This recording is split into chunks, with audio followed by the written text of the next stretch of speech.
turabasuje cyane twongeye kubifuriza igitondo cyiza, igitondo cy'umugisha kuri mwese abakunzi ba Eugene Official aho mutwumva muherereye. Amahoro y'Imana akomeze kubana namwe rwose kuri mwebwe mwese mwakanze kuri subscribe ndetse mukanda no kunzogera kugira ngo inkuru zacu zicyagera muzajye mubona notification ibabwira ko twamaze kuba tugera muri studio. Turi mu gitondo cyo ku munsi wo kuwa kane, turagarutse muri studio ikitaraganya kugira ngo n'ubundi tubagezeho amakuru agezweho, ariko n'ubundi nk'ibisanzwe amakuru yacu akaba agiye kugenda agaruka hano muri Burasirazuba bwa Repubulika Iharanira Demokarasi ya Kongo mu mirwano cyangwa se mu ntambara ikomeye cyane ikomeje guhanganisha M23 ndetse n'igisirikare cya Repubulika Iharanira Demokarasi ya Kongo FARDC. Tutibagiwe n'abambari bacyo harimo imitwe yitwaje intwaro yakubiye mu cyiswe ngo ni Wazalendo, igisirikare rero cy'u Burundi FDNB ndetse na FDLR, ndetse tutibagiwe n'abacancuro.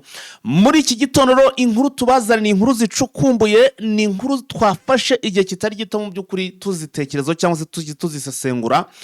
Nifuza ko nawe ugomba kumenya cyangwa se ugomba kumva aya makuru, nuramuka udacucikanwe cyangwa se utumvishe iby'aya makuru, umenye rwose ko uri buze kuba wacikanwe n'ibintu byinshi cyane. Nyemerera nkubwire ko mu by'ukuri nubwo biri kuvugwa cyangwa se ari kugenda havugwa isinwa ry'amasezerano, ibimenyetso biri kugaragara, noneho biri kugaragara ko aya masezerano atagisinwe, ndetse ahubwo bikanagaragara ko hashobora kuba hagiye kuba intambara idasanzwe.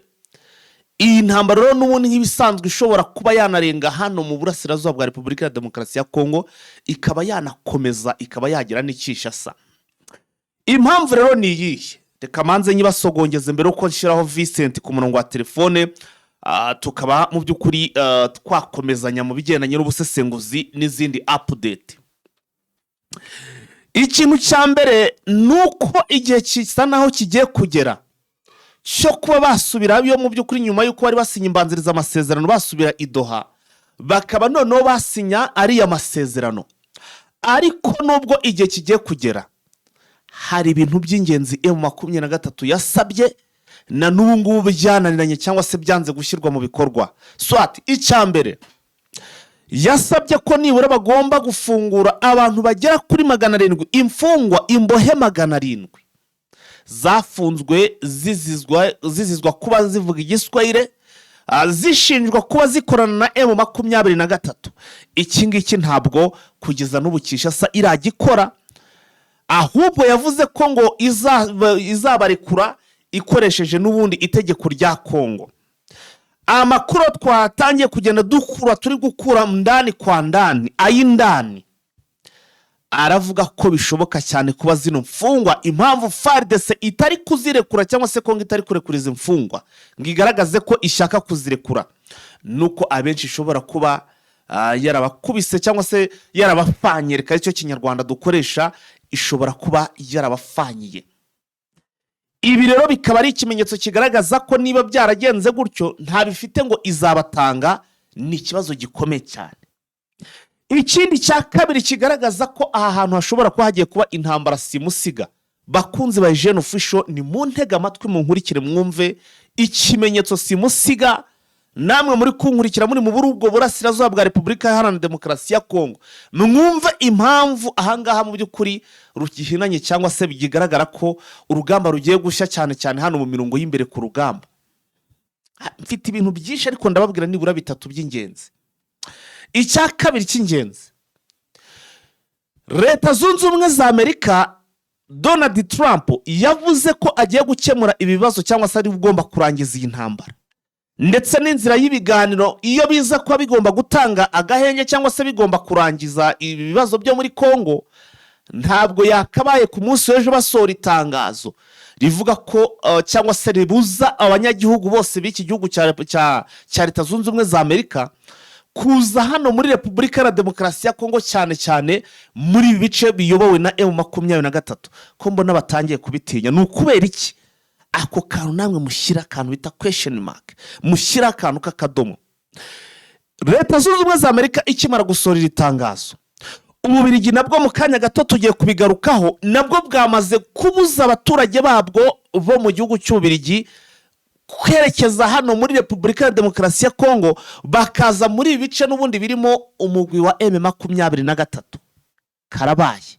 None niba namwe musesengura mushyira mu nyurabwenge nk'abasesenguzi, niba bazi ko ikintu kijyanye n'amasezerano kigiye gutanga agahenge cyangwa se kigiye kurangiza ibibazo, kubera iki babujije abaturage babo kujya hano muri ibi bice cyangwa se kuba bagera muri ibi bice birimo bisa naho birimo ibikirimo intambara? Icyo kintu nawe kibazeho. Ubu tuvugana barakubwira ko ingabo za Repubulika ya Demokarasi ya Kongo zarifosinze cyangwa se zadeployinze abasirikare benshi cyane. Ibikoresho barahashye. Herutse gusorwa itangazo ryakozwe n'ubutasi bukomeye cyane bwa UN rivuga ko bahashe ibikoresho muri za Turkiya, haveyo indege zitagira pilote z'ubwoko bwa drone, bahashe imbunda zirasa mu ntera ndende, babihahira mu gihugu cy'Ubuhinde, babikura mu gihugu cy'Ubushinwa, babikura mu gihugu cy'Uburusiya. Haje abacancuro batabarika baturutse mu bihugu bigiye bitandukanye. Abanyabagizi ko bamaze kuhagera. Hanyuma wo kambwira ngo ibiganiro ngo bigiye kurangiza intambara. My friend, kuri ku ruhande rwa M23 mukenyere mukomeze nibwo rugiye kuba rwajya. Mbere yuko dushyiraho Vincent Rosasa, mfite byinshi navuga by'ibimenyetso bigaragaza ko ahangaha urugamba rugiye kuba ruribuze kuba rukomeye, ariko wenda nyaboneka wenda byibura mbabarira wumve noneho sasa ahangaha ni muri Minembwe, barakubwira ko ari muri teritwari ya Fizi, aho izi nyeshyamba zatangiye kwigamba kuba ziri gukontora agace bita za Mikenke. Twari tuzi ko kare kayobowe na M23, gusa izi nyeshyamba twabonye ko zijya rimwe na rimwe zifata zikabesha ngo zahafashe zitahafashe. Niyo mpamvu nubwo tugiye kugaruka kuri iyi nkuru, ntago nabihamya cyangwa se ngo mbisesengure mbyemeze ko zaba zafasha aka gace. Igihe cyose ntarabaza amakuru n'undi aturuka hano muri M23 cyangwa se muri twirwaneho, kugira ngo menye koko niba byaba ari byo. Ariko mbere ko twakira Vincent kugira ngo tubisesengure tubyinjiremo mu buryo butandukanye, banza wumve irijwi rya Wazalendo bigamba kuba bamaze kugera muri Mikenke. Feka adui huyo Feka adui James wa James. Feka adui masasi anaweza kukitu. Tufunge feka adui.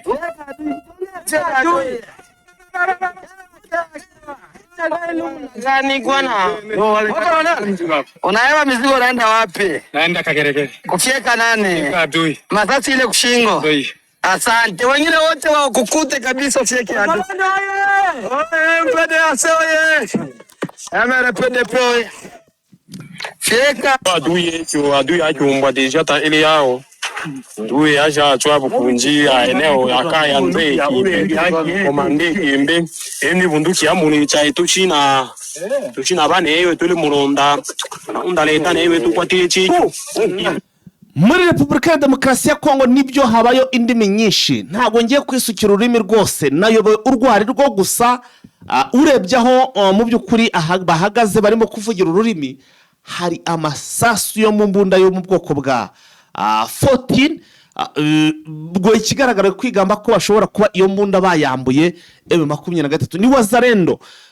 Gusa mu makuru dufite atariho ivumbi ndetse yizewe, aragaragaza ko hariya muri biriya bice ku munsi w'ejo habereye urugamba rukomeye cyane, ari narwo tugiye guhera tubagezaho amakuru. Ngiye na mugenzi waje Vincent wamaze kuba agera ku murongo wa telefone muri iki gitondo. Vincent, waramutse neza? Waramutse bwana Fighter. Urakomeye? Ndaho meze neza. Amina rwose, ubwo umeze neza cyane.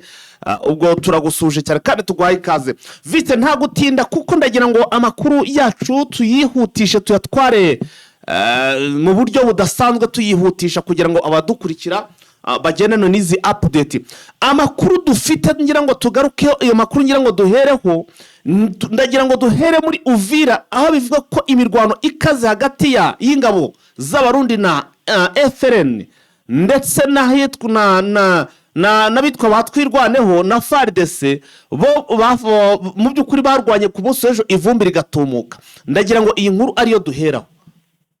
Nibyo nk'uko bivuga nyine muri Uvira imirwano ikomeje gukara. Mu kanya gato mbonye n'akavideo rwose noze ngacisha kuri hano amajwi nyaha abadukurikira abaturage cyangwa se wazarano zigamba kuba zafashe na mikenke. Uvira rero yitwa Kiriba muri teritwari ya Uvira nibyo nk'uko wabivuze. Umvikanye urufaya rw'amasasu menshi aho FARDC yashubije inyuma umutwe wa FRN. Ifatanyije nyine n'ingabo z'abarundi. Uyu FRN n'umutwe wundi usanga urwanya ingabo igihugu cy'u Burundi. Yego. Biravugwa ko rero iyi mirwano yamaze amasaha agera muri 2 nyuma y'imirwano. Kuko M23 twirwano naho kaza guhangana bikomeye n'ihuriro ry'ingabo zirwana ku ruhande rwa leta. Ndavuga n'ingabo z'abarundi FARDC, Wazalendo, Mai ndetse na FDLR. Bikaba byarwanye na twirwaneho ku buryo bukomeye cyane. Bikaba byarwanye n'uruhande rurwana ku ruhande rwa leta ariko bakarwanira mu gace cyane cyane bita mu Makiyanira.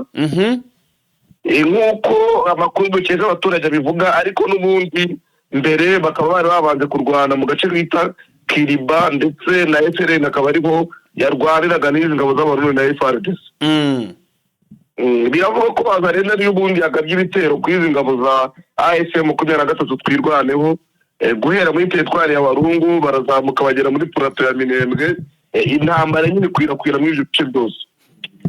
Vise ko mbona iyi mirwano yari toroshe kuko harimo na FRN ni FNL ndabona nayo yari irimo nkabona wenda igisirikare cy'u Burundi cyo nibisanzwe nkabonamo yewe n'ingabo za Wazalendo. Biravugwa cyangwa se mu rugamba rwagenze rutekuru y'ikote ya bari bahanganye. Ese baba babashije kwigobotora mu by'ukuri ibi bitero by'abo bagabo? Ku ruhande rwa FRN ariko kubwiye yuko ingabo za FARDC zifatanyije n'ingabo z'abarundi zabashubije inyuma. Niho bahita bacakirana twirwana urabizi yuko igihe cyose rwanda yo yitabara ntabwo iyo bayiteye yavasa bikomeze basange muri Uvira.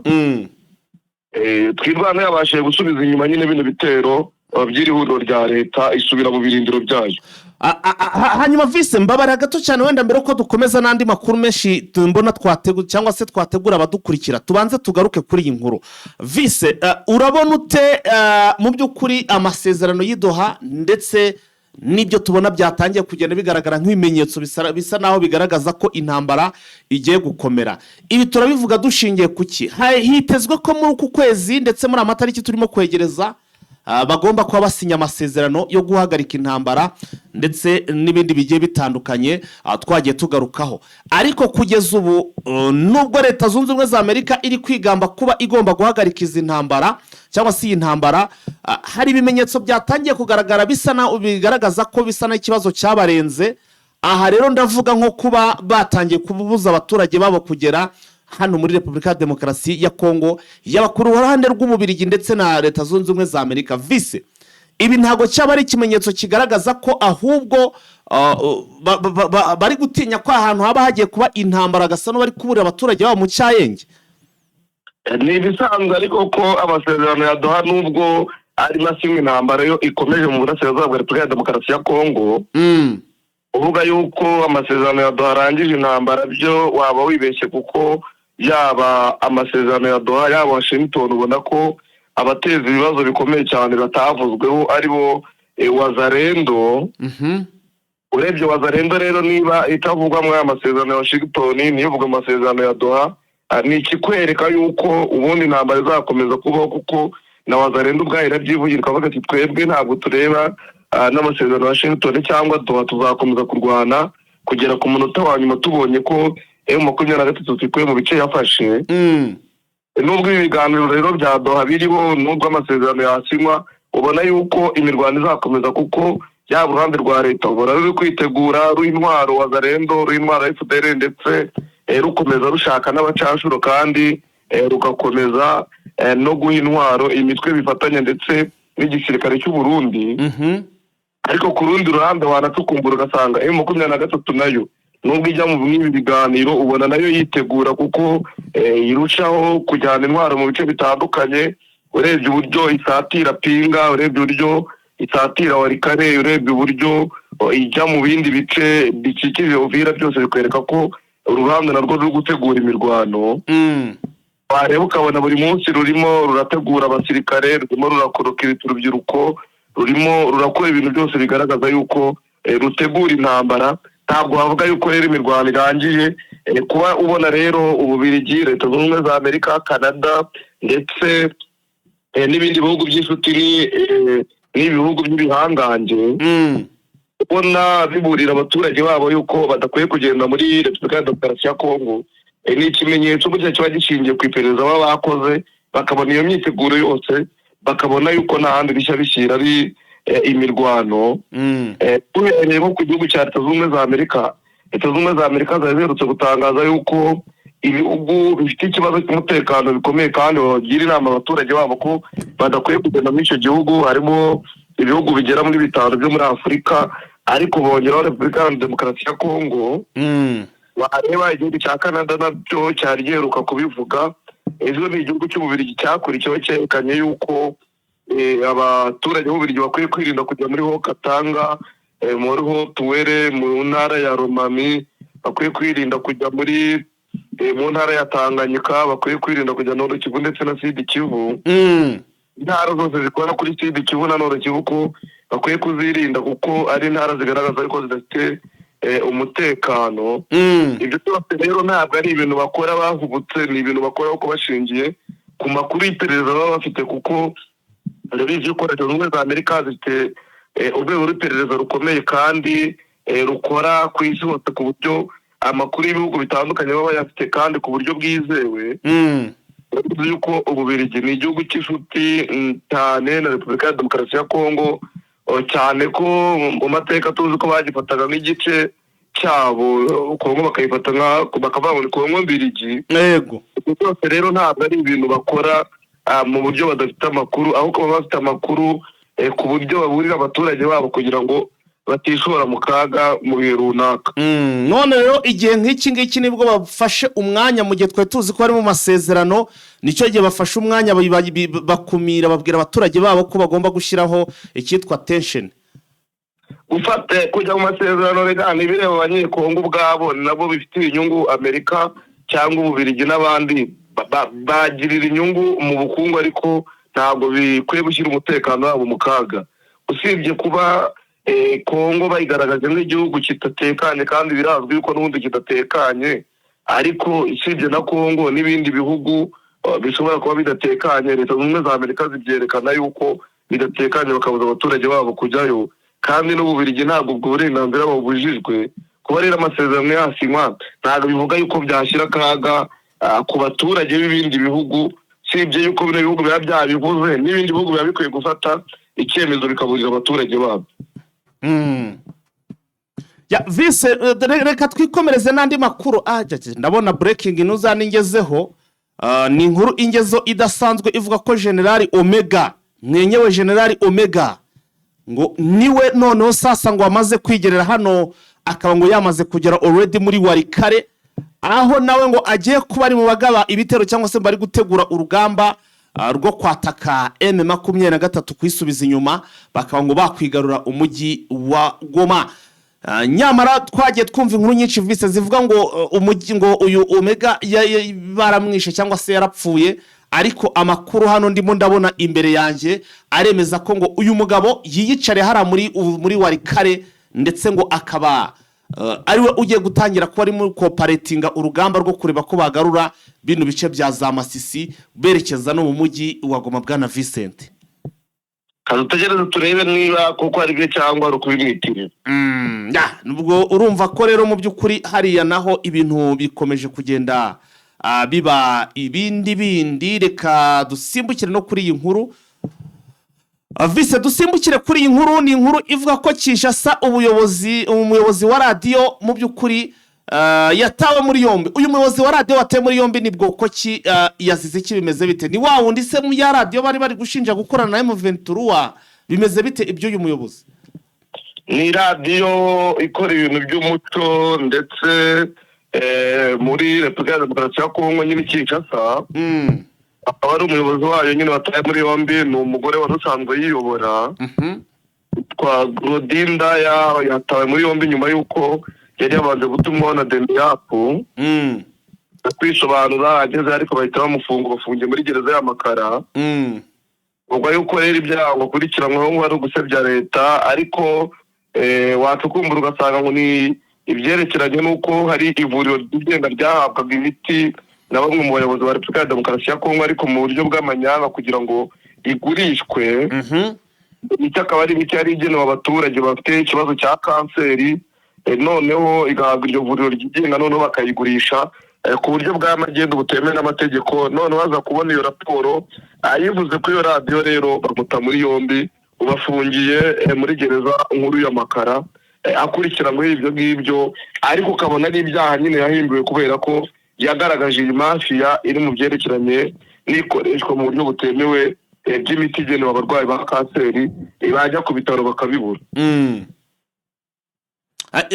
Reka tugaruke Igoma. Amakuru aravuga ko ku munsi w'ejo twabonye amavideo n'amashusho n'amafoto agaragaza ko mu mujyi wa Goma hongeye gukorwa umukwabo karahabutaka cyangwa se umukwabo karundura nk'uko byagiye bigaragara. Muri uyu mukwabo twabonye umuturage wafashwe cyangwa se umwe mu basore bafashwe arimo aratanga ubutumwa Kinshasa avuga ko M23 ngo iri kubafata ku ngufu ngo ibajyane mu gisirikare. Tubona rero M23 biciye muri Colonel Wiringoma bamufata na telefone, ubwo butumwa ari kubwohereza, ariko biza kurangira mu by'ukuri Wiringoma bahaye imbabazi uwo muturage bamumuretse. Vise ndagira ngo iyi nkuru ayo makuru tuyagaruka yo kubyaranze umunsi w'ejo kuri uyu musako wabaye ku munsi w'ejo. Nebyo umutwe wa 23 nguvuze ejo wongeye gukora umukwa mu bice byegereye umujyi wa Goma. Hafata urubyiruko rwinshi rufite ngo ruhurira n'imitwe yitwaje intwaro yaba FD ndetse na Wazalendo, cyangwa bakagira bahurira n'abasirikare ba FARDC n'abapolisi bihishe. Iyo musako rero watangiye muri quartier bita Mabanga, komine Karisimbi, akunze kugira umutekano muke cyane. Hafashwe rero ngo bakira gukorana na FDL n'uko amakuru y'Uganda ndetse na Wazalendo na FARDC. Muri Nyiragongo honyine hafashwe abagera kuri 80, ndetse muri komine Goma naho hafatwa abandi benshi bakekwa gukorana na FDL ndetse na Wazalendo. Abari umusako ubaye nyine nk'uko ubivuga bwa gatandatu. Mu bwa gatandatu, yego, bwa gatandatu. Ibyo rero bavugaga hafashwe abantu benshi, baza kubajyana kuri stade, ariko haza kubonekamo umwe mu basore nk'uko ijambo yavuze, avuga yuko bamufashe kubera yari yohereje ifoto agaragaza yuko yafashwe. Byaje kugaragara rero Wiringoma mwaka telefone amaze kuyimwaka, ariko ntiyaje no kuyimusubiza kuko yashatse kuyimuha umwe mu bashinzwe umutekano arayitwara. Uwo musore rero nawe aza gutwara n'uwo bita Willy Jimmy. Ariko uwo musore mu ijambo twabonye yavuze riri ku mbuga nkoranyambaga, yavuze ati ngewe nabonye badukize ku stade ntangira gutabaza mvuga yuko badufashe. Ntabwo nzi ko rero kuba natabaza cyaba ari icyaha, ndabisabira imbabazi. Ariko hasesengura amagambo yavuze ukabona ko harimo ikibazo, ko bari bafashwe nyine, ko harimo ikibazo kuba yatabaje, ko M23 yamufashe babyakiriye nabi, ariko n'uburenganzira bwo gutabaza rero mu gihe yabona ko yafashwe, kuko twabonye na societe civile zitandukanye zivuga yuko M23 ikwiye kuba ikorana ubushishozi mu gihe ikora uyu musako, ikabasha gutandukanya abaturage n'abatari abaturage. Ya, reka rero dusimbukire twigire muri update, aho byatangiye guhizwa ko Leta Zunze Ubumwe za Amerika ishobora gushyira uyu mutwe wa M23 mu mitwe y'iterabwoba cyangwa se ya mitwe y'ibyihebe karahabutaka. nibyo leta z'ubumwe za Amerika nyine zirimo gutegura umushinga w'itegeko ushobora kuvamo icyemezo cy'uko umutwe wa M23 ndetse n'umutwe wa RSF ni Rapid Support Force yo muri Sudani ishobora gushyirwa ku rutonde rw'imitwe y'iterabwoba mpuzamahanga. Iyi RSF nyine isobanura Rapid Support Force niyo muri Sudani, ni umutwe wavutse muri 2013 uvuka nyuma yo kwiyomora ku mutwe witwaga abajihadiste abajanjawide wari umutwe w'inyeshyamba wagize uruhare muri jenoside n'ubwicanyi bwabereye mu gace ka Darfur mu ntambara yabaye kuva muri 2003. Uyu mutwe bivuga yuko ngo waje gushyigikirwa n'ubutegetsi bwa perezida wa kera wa Sudani bita Omar al-Bashir. Akoresha umutwe mu guhashya imyigaragambyo no kurwanya ishyamba zari ziri mu kurwanya uyu muperezida Omar al-Bashir. Uyu munsi inyeshyamba zihanganye n'ingabo za leta zakuyeho ubutegetsi bwa Omar al-Bashir ku buryo bukomeye. Rero iri tegeko riri mu nteko amategeko icyo ubona rigamije mu ncamake ni itegeko risaba uburenganzira ibirego byose biregwa umutwe wa M23 ndetse ni Rapid Support Force n'amatsinda ndetse umutekano muri Afurika nk'uko byavuzwe na leta z'ubumwe za Amerika by'umwihariko muri Kongo ndetse na Sudani. Icyo bikaba yuko ngo hazarebwa ishyirwaho ry'urutonde rw'imitwe y'iterabwoba hakaba hakwiyongeraho M23 ndetse na RSF. RSF ni Rapid Support Force. Yego.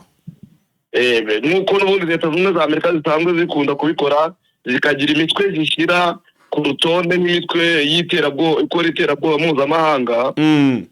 Bakaba rero bashyiraho proposition y'uko ni imitwe yombi ishobora kujya kuri urutonde. Ikaba rero bifite icyo bivuze mu gihe M23 yabigiye kwa urutonde ndetse na Rapid Support Force.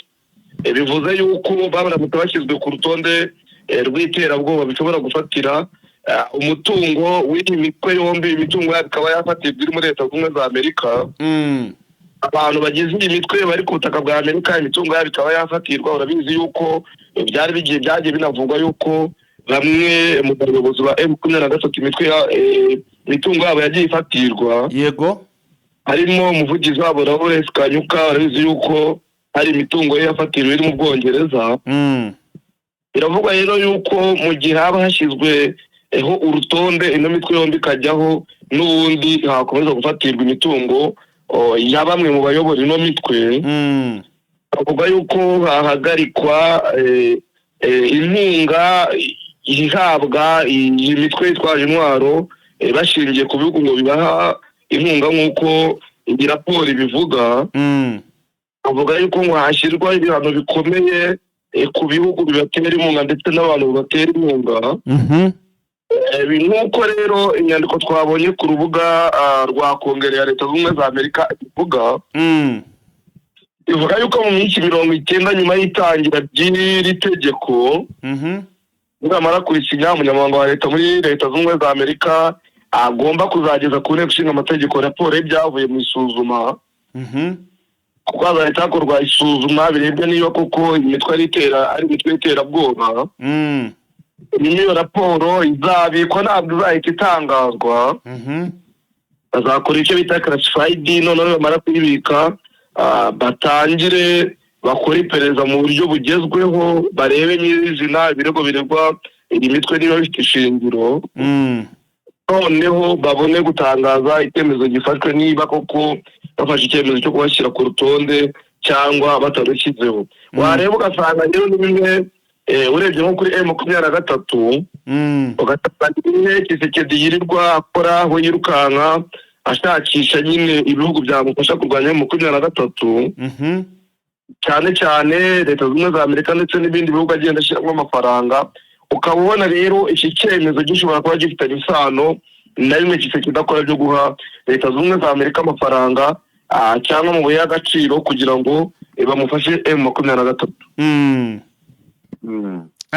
Ntabwo byoroshye. ntabwo byoroshye kuko M23 igihe yajya ku rutonde rw'imitwe y'iterabwoba urumva ko baba bagiye kuyifata nk'umutwe wa FDLR kandi urumva cyaba uruhande rumwe ari ibintu bibi cyane, urundi ruhande ari ugushyira abaturage mu kaga. Ya Vise ndabona UN yamaze gushinja kanama ubwo ni Loni nayo UN nyine yamaze gushinja M23 kwica abasivile bagera muri 319. Nibyo ni raporo yasohowe n'umuryango w'abibumbye ishami rishinzwe uburenganzira bw'ikiremwamuntu. Bashinje M23 kwica abaturage b'abasivile 319 mu kwezi kwa karindwi gusa. Ni byatangajwe nyine n'iri shami rya Loni bivuga yuko yaranze uburenganzira bwa muntu, bakavuga yuko abishwe ari abagore 48, abana 19, indi mibare isigaye akaba ari abagabo bose. Uyu muryango rero uvuga ko ngo abishwe muri teritwari ya Rutshuru. Yego. Aho bavuga yuko mu minsi ishize hishwe igana mu muryango umwe cyangwa community imwe. Bavuga yuko ngo bagiye bitwa bavuga yuko ngo bafitanye isano na FDLR nk'uko iyi raporo ibivuga. Bavuga yuko bafite amazina agera mu 100 ya bamwe mu bishwe. Yego. Bagikora raporo irambuye kugira ngo bagaragaze amazina ya 319 bose bishwe bazizwa ngo kuba bafitanye isano na FDLR nk'uko iyi raporo ibivuga. Ariko M23 ikabitera utwatsi kavuga icyo mugamije no kugira ngo mudusebye kandi mutwandurize isura nk'uko Bertrand kimwe yabitangaje. Kavuga yuko ngo M23 idashobora kwica abaturage ngo ko iyi raporo yakozwe na UN mu buryo butuzuje ibisabwa methodology bakoresheje atari methodology mpuzamahanga. Ko babahaye uburyo bwo gukora iperereza ndetse no kubaza abantu, ariko ngo bo babikora mu buryo bwabwishwa kandi bagamije gusebya M23.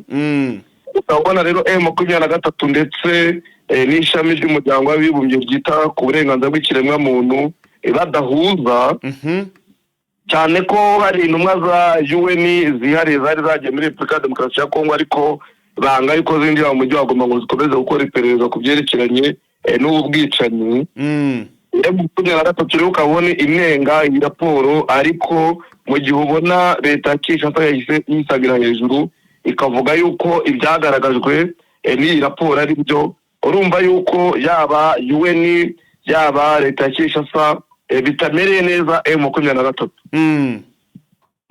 Ya ntabwo M23 imerewe neza rwose. Urumva ko batangiye kugenda bayikambakambaho, niba hamwe bavuga ngo ashobora kwishira mu mitwe y'ibyihebe, handi tukabona nyine batangiye kugenda bayishinja ubwicanyi, nubwo nabo barimo kugenda rwose birwano babuhakana. Gusa urumva ko nyine ibintu ntabwo mugani we ntabwo imerewe neza. Vise tugarukitse rero kuri inkuru ababirigi nabo cyangwa se ububirigi bwamaze kubuza abaturage babwo kujya cyangwa se kwidogagizwa muri ibice n'ubundi birimo bisa naho bigaragara nkaho bishobora kuba byaberamo intambara. Twabigarutseho ariko twubisubiremo nyine kugira ngo none tubishije twabigiyeho turi gusesera muri bwa busesenguzi, reka sasa none tubyinjiremo neza. Nibyo nyine nk'uko ubivuga ababirigi babujije abaturage babo kujya muri Repubulika ya Demokarasi ya Kongo, cyane cyane mu ntara ya Hotuwere, Katanga, Ruwaraba na Horomami. Ndetse babuza kujya mu ntara ya Tanganyika, babuza kujya za Karemi nyine mu ntara ya Tanganyika n'izindi ntara zose zifitanye aho zihurira na none Kivu ndetse na Sud Kivu, kubera yuko babona ko isaha ku isaha ishobora kubamo imirwano kubera imitwe yitwaje intwaro ihari ndetse n'imirwano iri hagati ya leta ndetse na M23. Urabizi no muri Ituri naho hari imirwano za Kodeko, za CRP ndetse n'indi mitwe itandukanye ikomeza guhangana na leta. Ububirigi rero bukaba bwabikoze mu buryo bwo kuburira abaturage babo, kuko leta zunze ubumwe za Amerika zari zisanzwe ziherutse kubikora, Canada kubikora. Ushobora kubona n'ibindi bihugu rero nabyo bibikora biburiza abaturage babo kujya mu bice bifitanye aho bihuriye na Nord Kivu ndetse na Sud Kivu, kubera yuko imitwe yitwaje intwaro ndetse na leta bikomeje guhangana kugira ngo abaturage babo batajya mu kaga bakaba babuza kugira ngo abaturage babo badahura no kuba bashimutwa, kuko twagiye tubona rimwe na rimwe abaturage b'ibindi bihugu bari mu burasirazuba bwa Kongo bagirwaho ingaruka n'izi ntambara. Rero Ububiligi bukaba bwafashe icyemezo kubera ko bushingiye ku makuru y'iperereza bafite, ndetse n'uko Leta Zunze Ubumwe za Amerika zabikoze zishingiye ku makuru y'iperereza baba bafite, none bakavuga ko ibice bidatekanye. Vice Constant Mutamba rero tugarutse icisha sa ngo mu by'ukuri yihanye abacamanza, aba bagabo banza batari kumubanira mu bigendanye n'iki gikorwa cyangwa se no kuburanishwa. Yihanye abacamanza babiri, avuga yuko bamutoteza kandi bamutera ubwoba. Ariko abacamanza nabo babipfura bahita bikura mu rubanza, kuko mu rwego rw'amategeko birateganyijwe ko ubundi igihe cyose ubona umucamanza atanga ubutabera bukwiye kandi buboneye ko umwihana. Abihannye rero nabo bahita bikura muri uru rubanza. Bamaze kwikuramo rero ubu batangiye no kumva abatangabuhamya, aho bumvishe uwahoze ari minisitiri w'ubutabera yasimbuye, aho yagaragaje uburyo yari ari kubaka gereza ya Sake mu mujyi wa Goma ikaza guhagarikwa kubera higaruriwe n'umutwe wa M23. Agaragaza uburyo amafaranga bashinjwa yavuye mu kigega bita Frazia yatanzwe na Uganda kubera urubanza batsinzwe muri ICC rwo guhohotera abanyekongo mu 1996-98. uburyo agenda agabanya ku makonte. Mu by'ukuri wumvaga ubuhamya atanga bushinjura Constant Mutamba, ariko ku rundi ruhande urukiko rukaba rwanze icyifuzo cya Constant Mutamba cy'uko uri minisitiri w'intebe wa Repubulika ya Demokarasi ya Kongo Judith Suminwa yaza kumva nk'umutangabuhamya. Perezida w'urukiko rero Setimanza muri Repubulika ya Demokarasi ya Kongo akaba yavuze yuko minisitiri w'intebe adakwiye kuza kumvwa kugira ngo barinde leta kandi mu nyungu za leta, kugira ngo icyubahiro leta igomba kigumane. Constant Mutamba akavuga yuko atabyishimiye. Twaba dutegereje kuza kureba icyo bivugaho, ariko bita Aringete nawe akaba yitabye, nawe agatanga ubuhamya.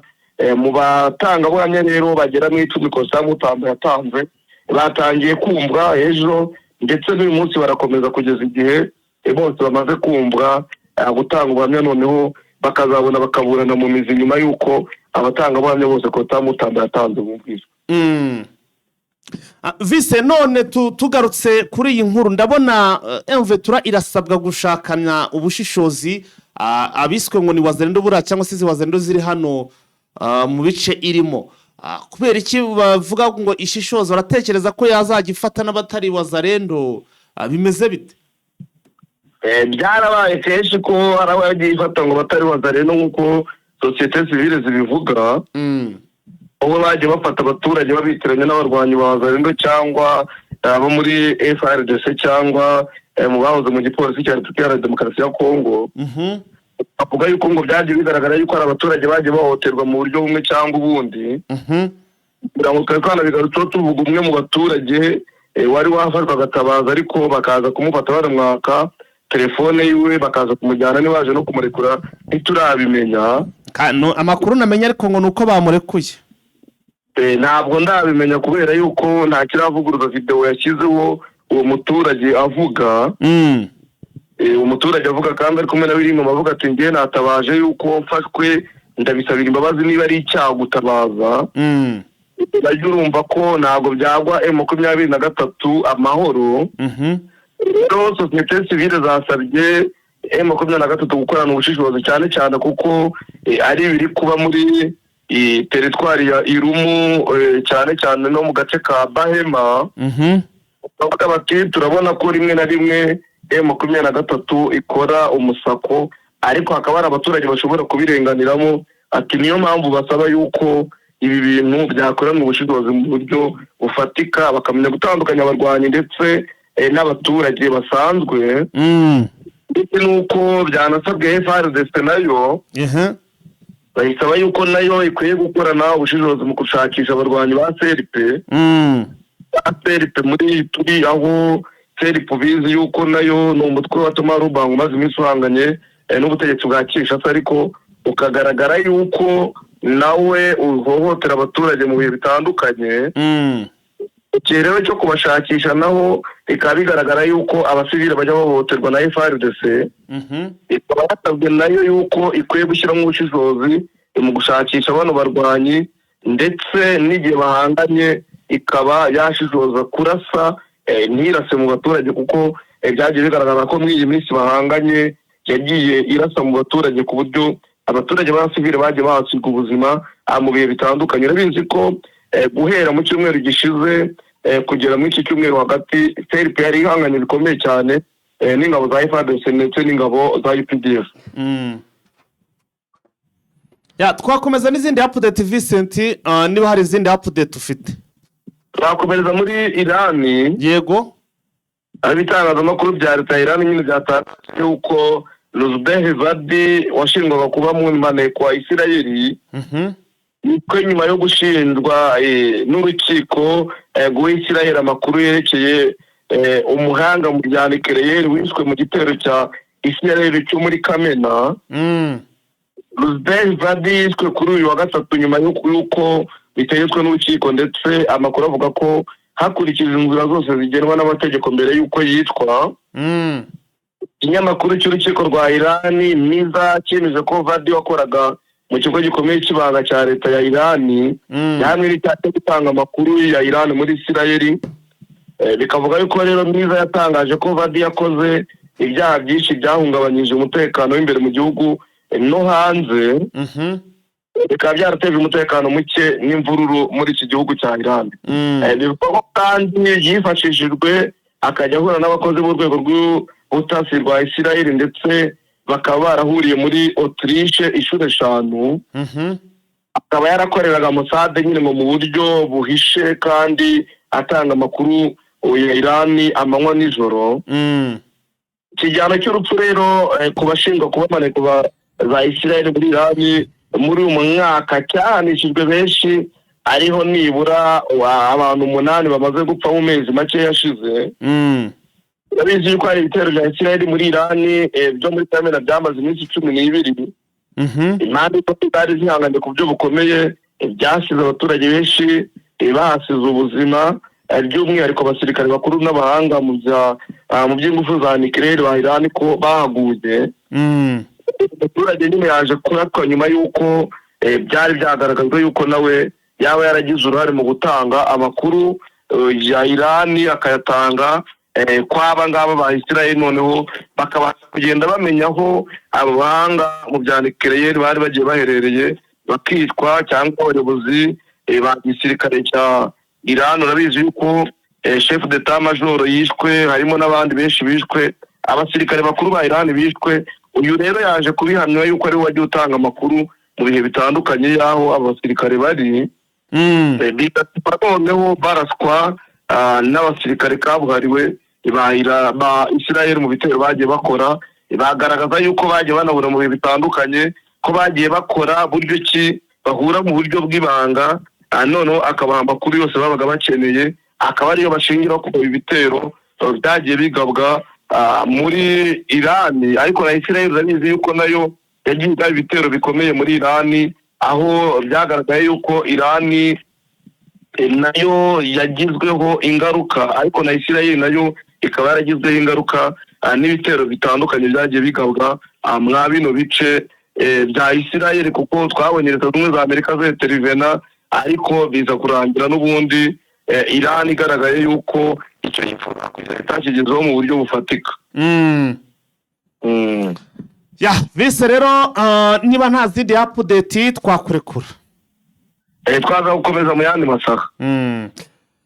Nguko rero ngayo bakunzi ba Eugene Official, amakuru yacu yo muri iki gitondo nuko nguko rwose tubategurira, nuko nguko yarahagaze. Dukomeje rero nandi makuru wenda gake cyane mu bigendanye na update. Andi makuru rwose nuko uyu musako utari buze kurangira uko, aho gahunda y'umusako igiye gukomeza. Wazarendo rero bakaba bagomba kuba rwose bamenya ko n'ubundi M23 yabahagurukiye byo ku rwego rwo hejuru. Reka tuze kugaruka mandi masaha, turabakunda cyane. Ciao. roho nzima itura mu mubiri muzima. Kwivuza bisaba gushishoza, tukirinda imiti ikoze mu binyabutabire, tukagana imiti ikomoka ku bimera ikoranye ubuhanga n'ikoranabuhanga. Prime Health Infinity yabazaniye ubuvuzi mpuzamahanga Chinese medicine bukoresha imiti ikoze mu bimera 100%. Fasha by'umwihariko abafite indwara za diabete, umuvuduko w'amaraso, impyiko, hepatite B n'izindi ndwara z'umwijima, amara, amibe, hemorrhoide, asima, sinezite n'izindi. Bya prostate, kubura ubushake cyangwa gucika intege mu byo gutera akabariro. Ababyeyi bazahajwe n'ibibyimba byo mu nda, infection, ibibazo by'imihango, kubura ubushake no kutabyara, tubakoraho rikaka. Prime Health Infinity ikorera i Kigali ku Kimironko inyuma y'isoko ku muhanda ujya Kigali Parent School. Dukorera kandi mu mujyi wa Gisenyi munsi y'ahahoze gare umanukiye kuri Avenue kwa Clave. Prime Health Infinity ubu yamaze kugeza stock y'imiti muri Leta Zunze Ubumwe za Amerika, kugira ngo abari muri Canada, Australia na Leta Zunze Ubumwe za Amerika mwese bariho mwishyurira imiti kandi bagera hari hiturutse kitarenze iminsi 2. Nta mpamvu yo kongera gutumiza imiti mari igihe kirekire bikaba byakuviramo no kubura amafaranga yawe. Ibihugu by'Iburayi nka Finland, Ubwongereza, Ububiligi, Ubufaransa n'ahandi Asia ndetse n'ibindi bihugu bya Afrika dukoresha posta na DHL, namwe imiti kabageraho mu gihe kitarenze iminsi 5. Duhamagare cyangwa twandikire kuri WhatsApp 788 99 05 76.